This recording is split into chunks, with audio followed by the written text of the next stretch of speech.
कुख्यात गुंड गजा मारण्याची पत्नी जयश्री मारणे यांना आता एबी फॉर्म दिलेला आहे। उमेदवारी अर्ज जो आहे तो त्यांनी भरलेला आहे। प्रभाग क्रमांक 10 मधून जयश्री मारणे यांनी हा फॉर्म भरलेला आहे आणि त्यासोबतच बावधन जो एरिया आहे तर तिथून त्यांना एबी फॉर्म सुद्धा देण्यात आलेला आहे।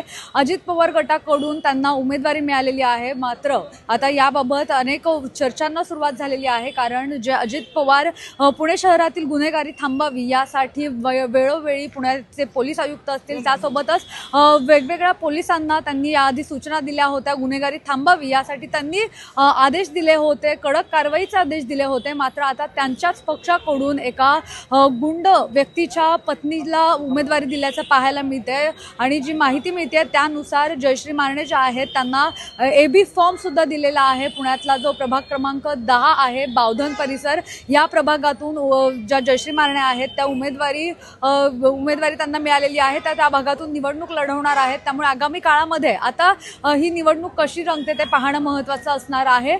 पुण्याहून मोना यनपुरे, सिविक मिरर।